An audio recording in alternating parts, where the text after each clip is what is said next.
안녕하십니까. 저는 2020년 설립된 삼성회계법인의 조동근 회계사라고 합니다. 제1강 연말정산부터 강의를 시작하도록 하겠습니다. 연말정산은 첫 번째 챕터로 근로소득세에 대해서 일단 알아보고, 두 번째 연말정산, 세 번째 연말정산에 대한 국세청 홈택스 내용을 세 가지 단계로 나누어서 살펴보도록 하겠습니다. 먼저 일반적으로 세금이라고 하면 우리가 이제 쉽게 생각해서 이익 나는 거에 대해서 세금을 부담하는 거겠죠. 쉽게 이제 부가가치세를 예를 든다고 그러면 4,000원만큼 물건을 팔아서 실제 매입 금액이 1,000원이라고 그러면 이익이 부가가치가 3,000원이 되겠죠. 여기에 대해서 부가가치세율 10%를 때리게 되면 일반적으로 세금이 300만 원 나옵니다. 이 부가가치세와 사업소득세, 일반 소득세를 비교하게 되면 실제 사업을 하면서 수입 금액이 4,000원이 발생됐고 비용이 1,000원이 발생됐다고 하면 소득 금액, 남은 금액은 3,000원이겠죠. 그런데 부가세와 다르게 소득세에서는 소득공제나 세액공제라는 내용이 포함이 됩니다. 이 소득공제 600원을 해주게 되면 과세 표준이 3,000원이 아닌 2,400원이 되겠죠. 2,400원에 대해서 소득세 세율은 누진 구조로 되어 있습니다. 6%부터 최근에는 42%까지 누진 구조로 되어 있으니까 2,400원에 대한 세율 구조를 15%라고 가정을 하게 되면 산출세액은 252만 원 정도가 됩니다. 그러고 나서 다음에 세액공제를 해주게 되면 실제 납부해야 될 결정세액이 나타나겠죠. 그런데 여기서 또 한 가지 고려해 줘야 될 게 뭐가 있냐 그러면 실제 근로소득세나 사업소득세나 실제 매달 저희들이 원천징수라는 것을 통해 가지고 미리 납부하는 내용이 있습니다. 그 내용이 기납부세액이 되겠는데 이 사업소득세는 3.3% 사업소득을 가정했기 때문에 기납부세액은 3.3% 원천징수 행글로 가정을 한 겁니다. 그러면 결정세액에서 기납부세액을 제하게 되면 납부할 세액은 여기 만원 단위니까 82만 원이 되겠죠. 이 부가가치세와 사업소득세를 비교한 것이고, 다음에 그럼 사업소득과 그럼 근로소득 두 개 다 이제 종합소득세에 포함이 되겠지만은 왼쪽에 사업소득은 부가가치세와 비교한 사업소득하고 동일한 내용인데 퀵서비스 배달원을 가정했습니다. 퀵서비스 배달원 같은 경우에는 실질적으로 소득을 잡을 때 지급하는 쪽에서 3.3% 원천징수를 하는 사업소득에 해당합니다. 그리고 우리가 직장인들이 일반적으로 근로소득을 받게 될 때, 그리고 이제 연말정산 대상이 되겠죠. 실질적으로 급여를 받게 되면 매달 급여에서 원천징수를 하게 됩니다. 그러니까 최종 내야 될 근로소득세에서 일부를 미리 공제하고 급여를 지급한다는 거죠. 그러니까 사업소득으로 예상되는 퀵배달 서비스의 소득하고 근로소득하고 비교를 할 것 같으면 왼쪽에 있는 사업소득은 앞에 있는 내용하고 동일합니다. 그러면 근로소득자를 가정할 경우에 실질적으로 총 수익 금액이 급여액에 해당한다고 하게 되면 만원 단위로 가정할 경우 400만 원이 될 거고, 그리고 근로소득에서는 실질적으로 이제 퀵 서비스 배달을 하게 되면 그 배달원들이 오토바이 기름이라든지 아니면 뭐 수수료라든지 이런 부분이 발생할 건데, 근로소득자일 경우에 이런 필요경비라는 걸 찾을 수가 없기 때문에 일반적으로 근로소득 공제를 통해서 필요적 경비라고 표현이 되는데 공제해 주는 부분이 있습니다. 그 부분이 실질적으로 4천만 원 정도가 되게 되면 1,125만 원 정도의 근로소득 공제가 되고, 그렇게 될 경우에 실질적으로 퀵배달 서비스원의 소득 금액이 근로소득자한테는 근로소득 공제를 제해버리니까 2,875만 원 정도가 되겠죠. 그 다음에 이제 실질적으로 부가세하고 다른 소득세 쪽에서는 소득공제, 세액공제, 기납부세액이 있다고 그랬죠. 그럼 소득공제를 따지게 되면 사업소득이나 근로소득이 다 종합소득에 포함이 되기 때문에 4인 가족으로 기준을 했을 때 소득공제는 600만 원이라고 표현이 됩니다. 다음에 근로소득 금액에서 소득공제를 제하게 되면 과세 표준이 2,275만 원이 되겠죠. 여기서 이제 2,275만 원에 대한 세율 구간도 15%이기 때문에 15%를 가정해서 세금을 구하게 되면 233만 원 정도가 나옵니다. 여기서 또 이제 세액 공제를 가정할 경우에 145만 원 정도가 되니까 이걸 산출세액에서 제하게 되면 결정세액이 실질적으로 88만 원 정도가 되고, 기납부세액은 뒤에서 설명드리겠지만은 근로소득자일 경우에 매달 급여를 받으면서 미리 원천징수한 내용이 이 사례 같은 경우에는 55만 원이 됩니다. 그러면 연말정산을 통해서 우리가 납부해야 될 금액은 33만 원이 되겠죠. 그러면 우리 사례 근로소득에 대해서 살펴볼 것 같으면 우리가 연말정산을 통해서 환급을 받으려고 그러면 어떻게 하면 될까요?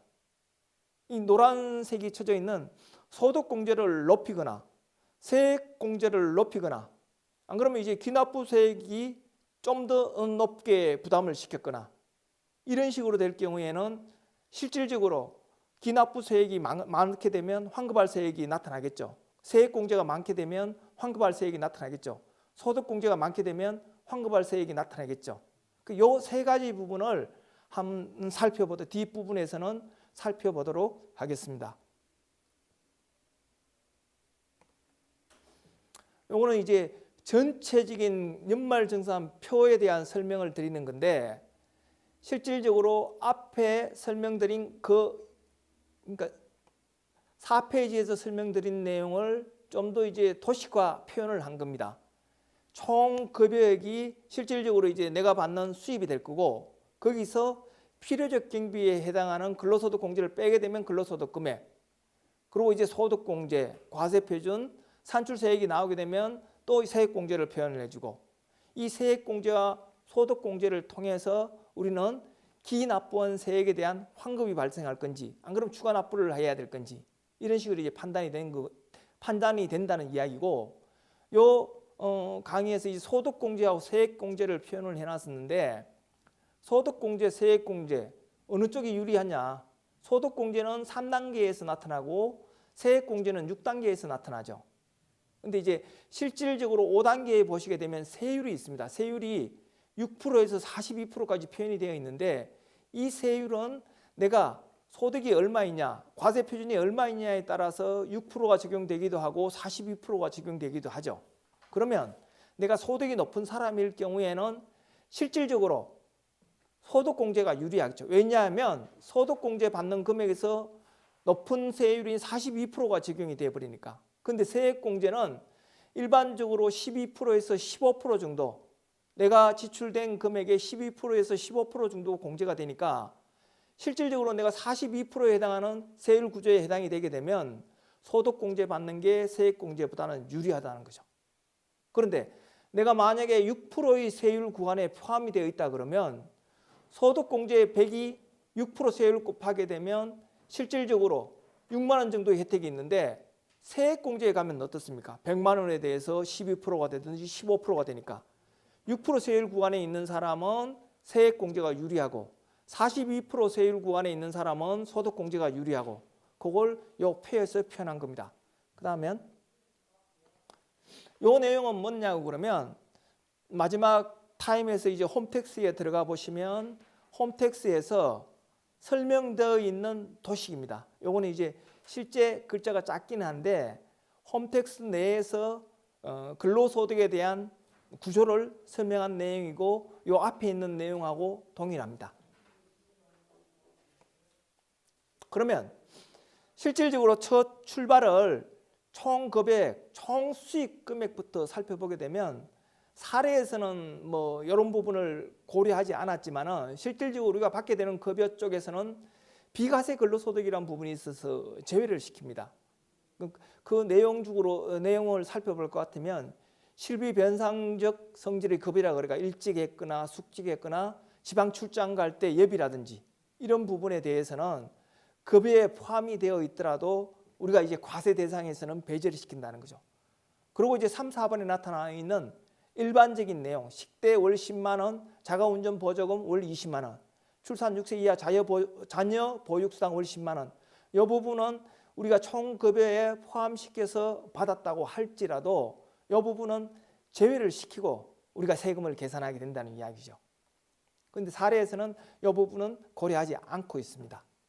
그리고 이제 여기서 하나 팁으로 말씀드린다 그러면 자가운전 보조금 월 20만 원을 내가 받으려고 하면 내 승용차가 근로자 본인 명의로 이제 차량이 등록이 되어 있어야 되고 그 본인 명의 차량을 이용해서 회사 업무에 사용할 수 있는 그런 식의 요건이 갖추어져야지만이 자가운전 보조금 월 20만 원을 비과세로 받을 수 있다는 거. 그것만 좀 염두에 두시면 될 것 같고 다음에 이제 총 급여액 다음에 있는 내용이 근로소득 공제죠. 우리가 앞에 있는 5페이지에 가시게 되면 4페이지에 가시게 되면 근로소득 공제 요 금액에 대해서 우리가 이제 살펴보고 있습니다.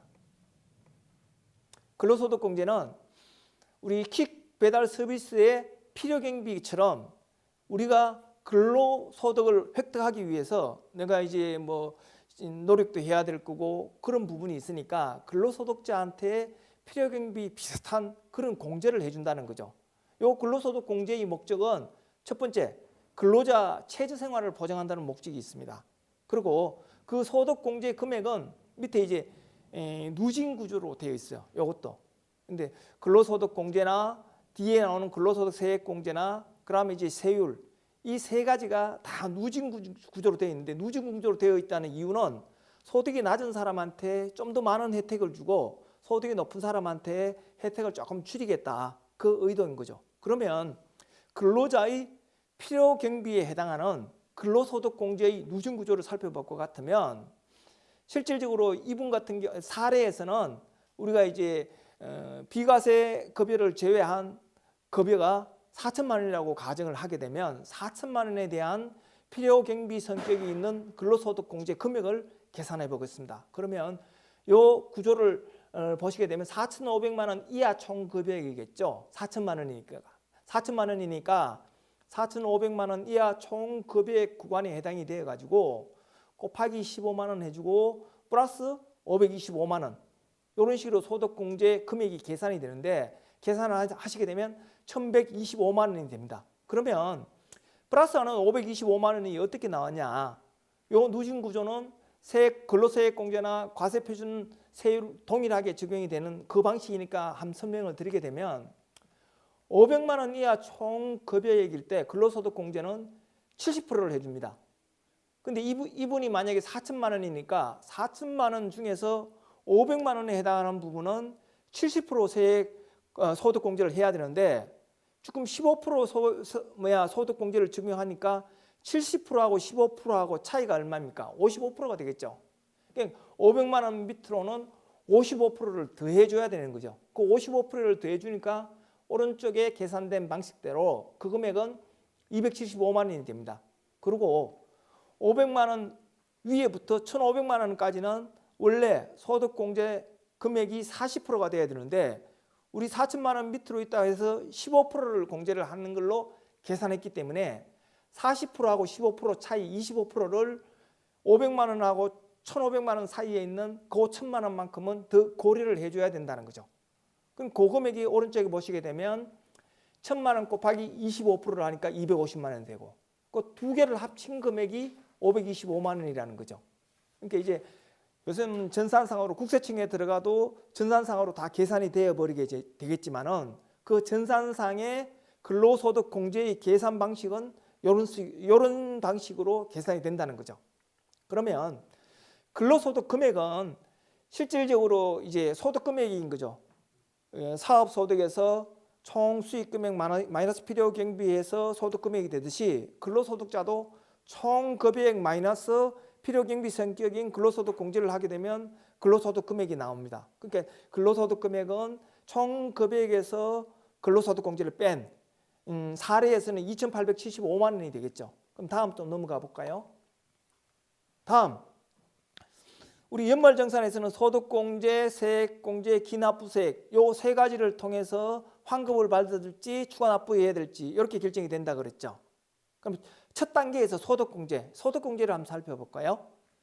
소득공제에서는 인적공제, 연금보험료공제, 특별소득공제, 조세특례제한법상 소득공제 요 네 가지로 크게 이제 살펴볼 수가 있는데, 인적공제라고 하면 이제 우리가 근로소득자가 부양 가족이 있고 실제 가족 생활을 해야 되니까 사람 수에 따라서 공제를 해주는 그 내용입니다. 기본공제에서는 사람 수에 따라 150만 원씩 공제를 해주죠. 그리고 이제 추가공제라는 것은 우리 가족 중에 장애자가 있거나 연로자가 있거나 연장자 나이 드신 분이 있거나 안 그러면 이제 부녀자가 있거나 이럴 경우에는 50만 원에서 200만 원까지의 기본공제가 추가공제가 이제 인적공제에서는 해당이 됩니다. 그리고 이제 연금보험료 공제는 우리 국민연금이 있죠. 국민연금 같은 경우에는 내가 급여를 받으면 급여 쪽에서 이제 제해지는 부분이 있고 회사에서 추가적으로 부담하는 부분이 있고 내 급여에서 4.5%를 부담을 하고 회사에서 4.5%를 부담을 해서 9%를 국민연금으로 납부한다 그러면 연금보험료 공제에서는 내 급여에서 부담한 그 부분에 대해서는 연금보험료 공제가 해당이 되고 특별소득공제에서도 마찬가지죠. 건강보험료, 고용보험료 이 부분 같은 경우에도 내가 부담하는 부분이 있고 회사가 부담해 주는 부분이 있는데 내가 부담하는 부분에서는 소득공제에 해당이 된다는 거. 그리고 이제 최근에 이슈가 많이 되는 신용카드 소득공제는 조세특례제한법이라고 그래서 이제 소득세 나오는 부분이 아닌 조세특례제한법에서 특별하게 소득공제 그 부분이 있는데 신용카드 사용에 대한 소득공제는 자주 이제 내용이 많이 바뀌는 부분이 있겠죠. 그 소득공제 네 가지가 우리 연말정산을 통해서 환급을 받을지 안 받을지 결정해주는 첫째 요인인 거죠. 다음에 요 소득공제를 통해서 저희들은 가정을 어떻게 했냐 그러면 처음에 기본공제만 있고 다른 연금보험료 공제, 특별소득공제 없다고 전제를 하고 우리가 가족 4인 가족이라고 가정을 했습니다. 그러니까 조금 4페이지 한번 보시게 되면 우리가 4인 가족이라고 가정을 하고 150만 원 기본공제만 적용된다고 일단 사례를 풀어가도록 하겠습니다. 그러면 과세표준이라고 하면 앞에서 근로소득 금액 나왔는 부분 2,875만 원 있죠. 여기서 4명이니까 4 곱하기 150만 원 하니까 600만 원이죠. 그 기본공제만 해당된다고 하면 과세표준은 2,875만 원에서 600만 원을 빼니까 2,275만 원이 되죠. 여기에 이제 우리가 세금을 부담해야 될 그 과세표준이 되는 거예요. 근로소득에 대한 과세표준이 되는 거죠. 그러면 근로소득에 대한 과세표준도 아까 근로소득공제처럼 동일하게 누진구조로 되어 있습니다. 지금 1,200만 원 밑으로일 경우는 6%, 4,600만 원 밑으로일 경우는 15% 이런 식으로 되어 있는데 우리가 과세표준을 보니까 2,275만 원이죠. 2,275만 원의 구간은 어디입니까? 4,600만 원 이하의 구간이죠. 그러니까 결국은 15%를 곱해야 된다는 이야기죠. 7번에 보시게 되면 그렇게 계산을 해놨죠. 2,275만 원 곱하기 15% 마이너스 108만 원.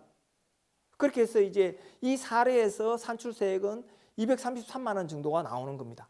그러면 여기서 아까 근로소득공제처럼 세율을 곱하고 뒤에 빼주는 게 요거는 이제 전산상 자동으로 계산이 되겠지만은 그 내용을 한 살펴볼 것 같으면 8,800만 원 이하 과세표준 구간에서 빼주는 522만 원이 어떻게 나왔냐? 그거는 1,200만 원 밑으로의 구간일 경우에 세율이 6%가 적용이 됐는데 우리는 근로소득공제하고는 다르게 이거는 이제 높은 세율 24%를 적용해 버린다는 거죠. 그러면 6%하고 24% 차이 그리고 이제 15%하고 24% 차이 그 구간을 따로 계산을 해줘야 된다는 거죠. 그러면 오른쪽에 설명은 어떻게 되어 있냐 그러면 단계를 거쳐가지고 일단 15%인 구간을 먼저 생각을 할 경우에 4,600만 원 이하 15%인데 실질적으로 1,200만 원 밑으로일 경우는 15% 적용이 되면 안 되고 6%를 적용을 해야 되죠. 그러니까 이제 4,600만 원 구간에서 왜 108만 원을 빼주냐 그러면 1,200만 원 밑으로 15% 세율을 적용했으니까 15%하고 6% 차이인 그 9%를 1,200만 원 밑으로 있는 금액에서 곱해주게 되면 108만 원이 되는 거죠. 그 1,200만 원까지의 과세 표준에 대해서 6% 세율을 적용해야 되는데 우리가 간단하게 계산하기 위해서 4,600만 원 밑으로는 다 15%를 적용했기 때문에 실질적으로 1,200만 원 밑으로 해당하는 부분은 108만 원을 빼줘야 된다는 거고, 내가 만약에 한 8천만 원 정도 해당이 된다 그러면 과세 표준이 8천만 원 곱하기 24%를 해주는데 거기서 522만 원을 빼줘야 된다는 거죠. 그러면 4,600만 원 밑으로 해서 실질적으로 빼준 108만 원에다가 실질적으로 4,600만 원하고 8,800만 원 밑으로 24%를 적용했을 때 4,600만 원부터 적용해야 될 게 15% 구간이었죠. 그런데 24%를 적용했으니까 24%에서 15%를 빼니까 9%죠. 그러니까 4,600만 원 밑으로는 24%가 아닌 15%를 적용해야 되는데 24%를 적용했기 때문에 그 차이를 계산하게 되면 4,600 곱하기 9%에서 414만 원이 된다는 거죠. 요 두 개를 더한 게 522만 원이 되는 거죠. 그러니까 이제 이렇게 이제 마이너스식으로 표현할 수도 있고 플러스식으로 표현을 할 수가 있는데, 저는 이 강의에서는 근로소득공제, 세율, 근로소득 세액공제 다 이제 빼는 방식으로 이렇게 이제 계산을 사례를 이제 제시했습니다. 다음에 이제 뒤에 가시게 되면 산출세액에서 다음에 살펴볼 게 연말정산 관련돼서 소득공제에서는 소득공제에서 위에 살펴봤고, 다음에 이제 세금이 계산되고 나서는 세액공제라는 부분이 있을 수가 있죠. 그러면 이제 우리 사례에서는 세액공제를 어떻게 받냐고 4페이지 한번 가보시게 되면 이 가정 자체를 어떻게 했냐 그러면 145만 원이라고 가정을 했습니다. 그러면 이 세액공제 145만 원이 어떻게 나왔는지 우리가 8페이지에서 한번 살펴보도록 하죠. 9페이지군요. 연말정산 우리 환급과 관련된 게 소득공제, 세액공제, 기납부 세액이라고 표현을 했죠. 그러면 앞에서 소득공제를 살펴봤으니까 이제 세액공제를 한번 살펴보겠습니다. 세액공제에서는 근로소득 세액공제, 자녀세액공제, 임금계좌 세액공제, 특별세액공제 이 네 가지로 이제 구분해 볼 수가 있는데, 근로소득 세액공제는 근로소득공제하고 서로 이제 구조가 다르죠. 세액공제는 많이 받으면 받을수록 유리한 거니까. 근데 근로소득 세액공제의 계산 공식은 어떤 식으로 되어 있냐 그러면 세금이 130만 원 밑으로일 경우에는 55% 세액공제를 해주고 130만 원 넘어가는 부분에 대해서는 30% 세액공제를 해줍니다. 근데 우리 사례에서 세금이 233만 원이 계산이 돼 있죠. 그러면 233만 원은 130만 원을 초과하죠. 그러면 우리 쉽게 생각해서 근로소득 세액공제를 계산하기 위해서는 산출된 세금 233만 원에다가 30%를 근로소득 세액공제를 해주게 되면 130만 원 밑에 있는 55%에 적용이 안 되겠죠. 그러니까 이 구조를 보시게 되면 플러스 32만 5천 원이 130만 원 밑에 있는 부분에 대해서 30% 적용한 걸 55% 적용하지 않은 그 차액을 반영해 준 겁니다. 그러면 32만 5천 원 어떻게 계산하면 나오겠죠? 요거는 이제 130만 원 곱하기 55% 마이너스 30% 하니까 25%를 하게 되면 32만 5천 원이 나오겠죠. 그렇게 계산했는 금액이 우리 근로소득 세액공제는 여기서는 한 102만 원 정도가 됩니다. 그 다음 이제 자녀세액공제라는 게 있는데, 실질적으로 우리 사례에서는 4인 가족으로 가정했고 자녀가 2명이라고 했으니까 자녀 2명이면 이제 30만 원이 공제가 됩니다. 그리고 이제 3명일 경우에는 45만 원이 아니고 다자녀를 갖다 지원한다는 의미에서 3인일 경우에는 추가되는 1인에 대해서 30만 원을 적용하니까 60만 원이 되고 4인은 90만 원이 되고 이런 식으로 자녀세액공제는 구성이 되어 있습니다. 다음은 연금계좌 세액공제는 없다고 전제를 하고, 그리고 특별세액공제는 내용이 우리가 보험료 세액공제, 의료비 세액공제, 교육비 세액공제, 기부금 세액공제 이런 식으로 구성이 되어 있는데, 이런 보험료, 의료비, 교육비, 기부금에 대해서 내가 세액공제를 받기 싫다 이렇게 될 경우에는 표준세액공제라고 해서 13만 원을 공제를 해줍니다. 그러면 일단 사례에서는 근로소득공제 102만 원, 자녀세액공제 30만 원, 특별세액공제 13만 원 합쳐서 총 세액공제를 실제 145만 원 정도를 가정을 하는 거죠. 세액공제에서 처음에 근로소득 세액공제, 자녀세액공제, 특별세액공제 합쳐서 145만 원 정도 세액공제를 적용을 한다는 거죠. 그러면 우리가 결정세액이 어떻게 되냐 그러면 233만 원에서 145만 원 세액공제를 하니까 87만 원, 한 88만 원 정도가 세금이 되겠죠. 그럼 기납부세액은 얼마냐? 우리가 매달 급여를 받게 되면 원천징수를 한다고 표현이 되죠.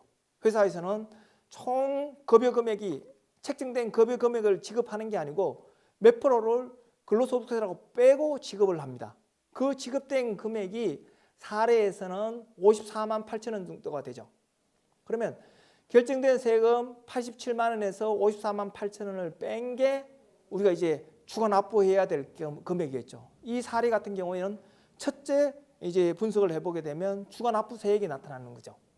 그러면 실질적으로 추가 납부세액이 3페이지에서 보시면 이런 식이 되겠죠.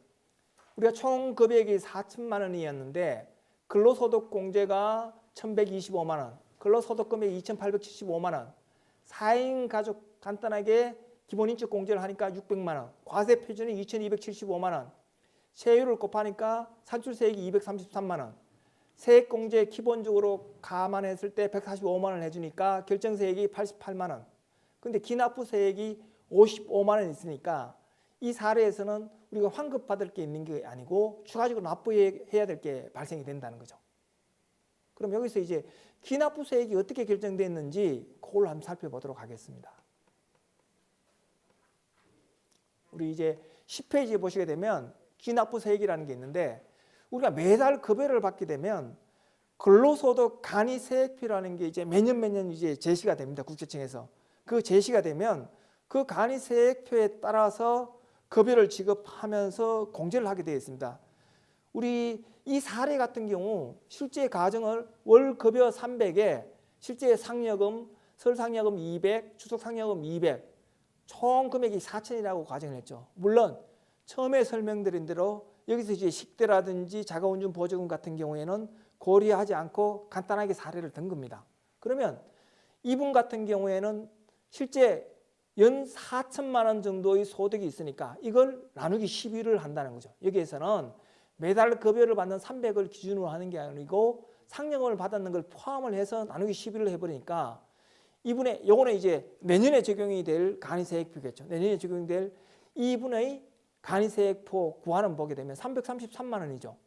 여기 이제 살펴보게 되면 여기 되어 있죠. 월급액, 비과세 및 학자금 제외 뭐 그런 식으로 되어 있고 333만 원 구간이니까 332만 원하고 334만 원 구간이 여기에 해당이 되어 있죠. 그리고 우리가 자녀를 포함해서 가족 수가 4명이라고 했으니까 4만 5,740원.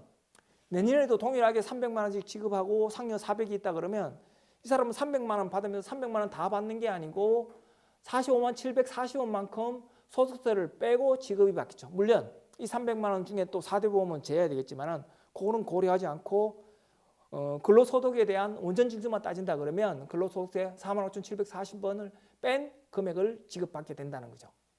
그러면 여기서 이제 기납부세액이라는 게 월 우리가 납부해 있는 게 45,740원이죠. 이걸 곱하기 12개월치 해주니까 이게 54만 8천 원이 정도가 된다는 거죠. 결정세액에서 실제 기납부한 55만 원을 빼니까 우리가 추가적으로 납부해야 될 게 33만 원이 된다는 거죠. 그러면 이 사례의 첫째 분석에서는 1월 달부터 12월 달까지 원천징수되는 게 55만 원이고 우리가 납부할 세액이 소득공제, 세액공제를 통해서 납부할 세액이 88만 원이 결정이 되었으니까 이게 환급을 받아야 될지 추가 납부를 해야 될지는 1번, 2번의 크기에 따라 달라지겠죠. 첫 번 사례에서는 정산 후 납부해야 될 세액이 88만 원이니까 실질적으로 추가로 납부해야 될 세금이 우리가 발생이 된 거죠. 그럼 이제 다음에 넘어가서 볼 것 같으면 연말정산하면서 우리가 이제 추가 납부를 해야 될지 환급을 받아야 될지 결정되는 건 세 가지라고 그랬죠. 소득공제가 됐든 세액공제가 됐든 원천징수세액공제가 됐죠. 그런데 원천징수세액은 기납부세액으로 적용이 되는데 원천징수세액은 저희들이 연말정산 과정에서 어떻게 뭐 자료를 갖춘다든지 이렇게 할 수 있는 부분이 아니고 급여를 지급하는 회사에서 미리 급여를 지급할 때 제한 부분이기 때문에 우리가 조정할 수 있는 부분이 없고 1번, 2번 소득공제와 세액공제에 대해서는 우리가 이제 따져봐야 되겠죠. 그 연말정산을 하게 되면 회사에다가 연말정산 자료를 제공하고 제시를 하고 소득공제를 더 높여달라, 세액공제를 더 적용을 해달라 이런 과정을 통해서 원천 징수된 세액 중에서 우리가 돌려받겠다. 이게 이제 연말정산을 통한 기납부세액에 대한 환급. 그러니까 연말정산의 환급이 발생되는 게 이 과정을 통해서 나타난다는 거죠. 그러면 소득공제를 좀 더 세부적으로 이제 살펴보도록 하죠. 실질적으로 요분 같은 경우에 앞에서 적용할 때 소득공제는 기본적인 인적공제만 적용을 시켰었는데 인적공제 이외에 다른 공제를 우리가 한번 따져보도록 하죠.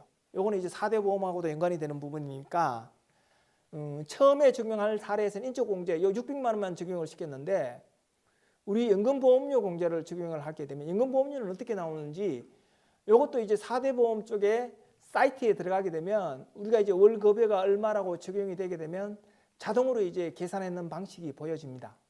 이 근로자 같은 경우 12개월 평균 월급여가 330만 원 정도가 되는 333만 원 정도가 되니까 333만 원 정도 되는 월급여에 국민연금은 근로자 부담분이 이 4.5%가 되나 뭐 그런 식으로 해서 14만 9천 원 정도가 적용이 되죠. 14만 9,980원. 이 연금을 12개월치 납부했으니까 연금보험료 공제는 14만 9,980원에 12개월. 이게 이제 소득공제로 적용이 되고 다음에 특별소득공제로 해가지고 보험료 공제가 적용이 되는데 건강보험, 장기요양보험, 고용보험 요 세 가지 숫자를 합한 숫자가 15만 4,160원입니다. 요 근로자에 적용되는 금액이 그걸 12개월 곱하니까 184만 9천 원 정도가 나오죠. 이 근로자의 단순한 인적공제 이외에 4대 보험 납부한 부분에 대한 소득공제도 추가적으로 적용하게 되면 여기서 이제 조세특례제한법에 적용이 되는 신용카드 소득공제는 총 금액의 25% 초과하는 금액이니까 이 4천만 원의 소득이 있는 부분 같은 경우에 1,000만 원을 초과해서 신용카드 사용하게 되면 그 부분에 대해서 만약에 1,000만 원을 초과해서 100만 원 신용카드를 더 사용했으면 공제가 15만 원 되고 뭐 그런 식으로 적용이 되겠죠.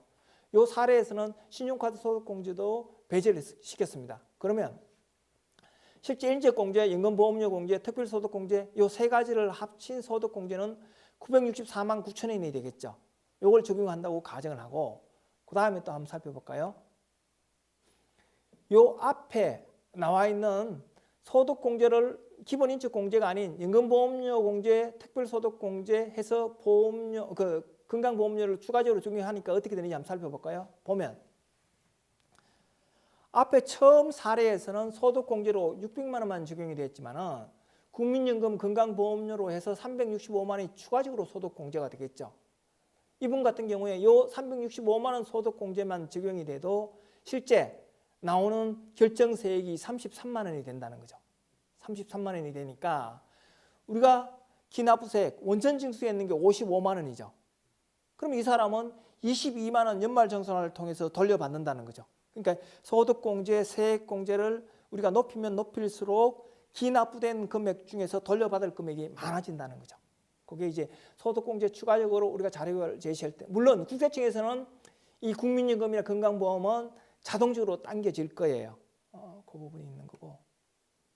그 다음에 이제 저희들이 사례를 살펴보면서 연말정산을 통해서 환급이 발생할 때 추가 납부가 발생을 할지는 소득공제, 세액공제를 통해서 결정이 된다고 했죠. 앞에서 소득공제를 살펴봤으니까 이제 세액공제를 한번 살펴보도록 하겠습니다.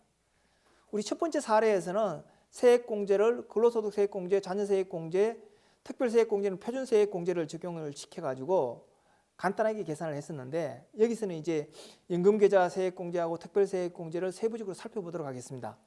근로소득세액공제는 앞하고 동일하게 102만 원 정도가 나올 거고 자녀세액공제는 30만 원.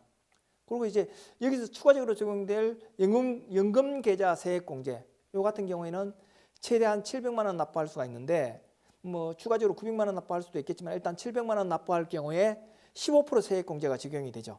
그러면 이제 700만 원에 대한 15%를 곱하니까 100만 원, 105만 원 정도의 세액공제가 적용이 되는 거죠. 물론 5,500만 원 급여가 초과하게 되면 12%겠지만은 이 사례에서는 4천만 원 정도가 되니까 15% 적용이 돼서 105만 원 정도의 세액공제가 발생을 합니다.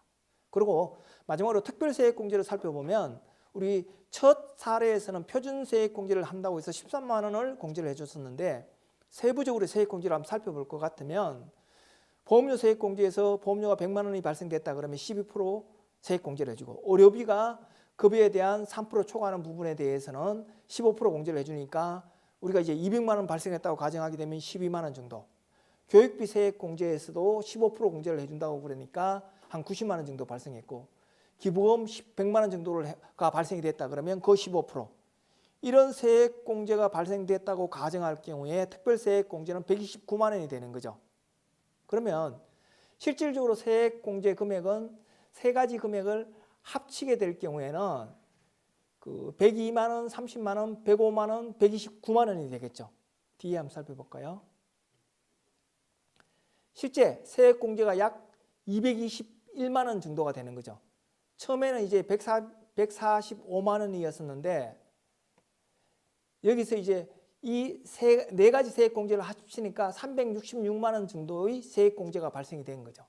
이 숫자가 이제 점을 찍다가 보니까 조금 이제 해석하기 그런데 366만 원이 세액공제가 발생이 되어 있습니다. 일반 근로소득공제 102만 원, 자녀세액공제 30만 원, 연금계좌 세액공제 105만 원, 특별세액공제 129만 원을 합치니까 366만 원의 세액공제가 발생이 된 거죠.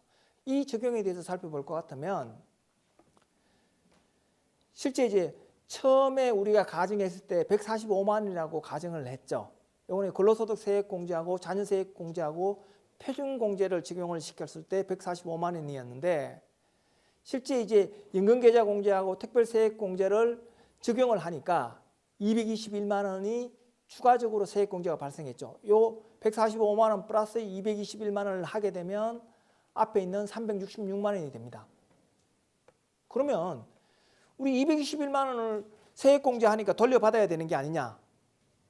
우리가 환급을 받는다는 이유는 환급을 받는다는 것은 기납부된 우리가 급여를 받으면서 미리 부담한 세금에 대해서 돌려받는다는 이야기이기 때문에 우리 사례에서 이분은 기납부된 금액이 얼마냐 그러면 55만 원입니다. 그러니까 이제 세액공제가 221만 원 플러스 145만 원 하니까 실제 366만 원이다. 366만 원을 돌려받는다? 이건 아닌 거죠. 이분이 최대한 돌려받을 수 있는 거는 미리 급여를 받으면서 원천 징수된 55만 원만 돌려받을 수 있는 거죠. 그러니까 이 사례에서는 세액공제나 소득공제를 통해서 우리가 돌려받을 수 있는 최대한 기납부된 55만 원을 돌려받았다. 이게 이제 연말정산의 계산 구조입니다.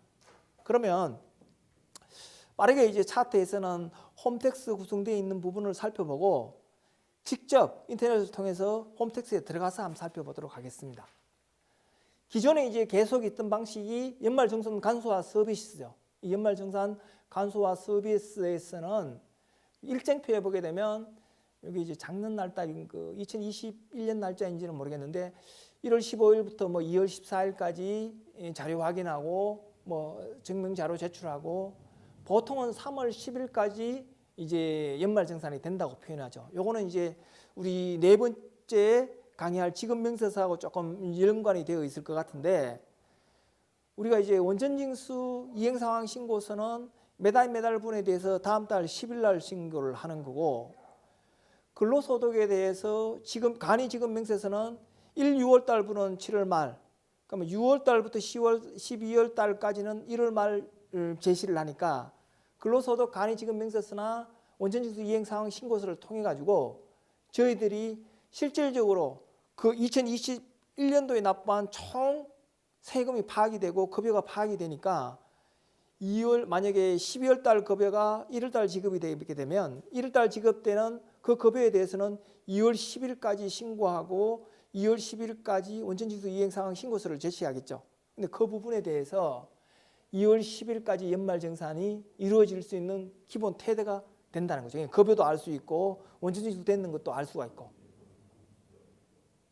그러니까 여기 보시게 되면 여기 2월 14일까지 수집 제출하고 근로자는 회사에다가 원천징수 영수증을 달라고 원천징수된 총 1년치의 내역에 대한 증빙 그 원천징수 영수증을 떼게 되면 그쪽에서는 내가 이제 납부했는 금액이 얼마인지 그리고 소득공제, 세액공제 적용되는 게 얼마인지 그게 나타나겠죠. 그 자료를 이용하고 앞에서 설명드린 소득공제, 세액공제를 추가적으로 적용을 해서 기존에 납부된 원천징수 세금을 돌려받기 위해서 연말정산 간소화 작용을 하는 거죠.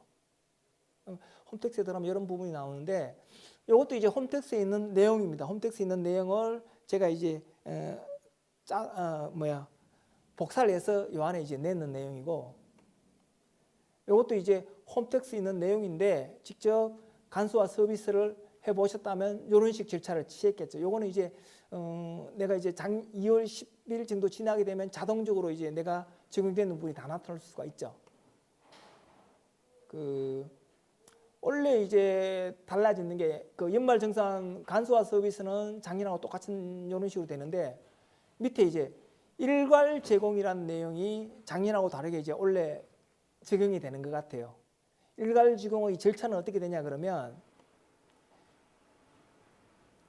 여기 이제 2022년 1월 14일까지 근로자가 회사에 신청서를 제출하고, 회사가 2022년 1월 14일까지 국세청에다가 우리 직원에 대한 명단을 등록을 하고, 그리고 이제 12월 1일부터 1월 19일까지는 근로자가 확인하는 절차를 거쳐가지고 근로자 확인한다고 하는 내용은 여기 이제 3분에 보시게 되면 이런 내용이 있습니다. 홈택스에서 일괄 제공 신청 내역 확인하고 민감 정보 삭제, 그 민감 정보라고 하면 뭐 병원 기록이라든지 이런 부분을 본인이 이제 알려주고 싶지 않다 그러면 삭제할 수도 있다는 내용이겠죠. 그 부분이 있고, 실질적으로 이제 일괄 제공한 자료를 회사에서 열어볼 수 있는 거는 1월 22일부터 3월 10일까지. 예, 아까 강의 안에서 설명드린 뒷부분 직접 홈택스에 들어와서 그 내용을 한번 살펴보도록 하겠습니다. 실질적으로 연말정산에 관련돼서는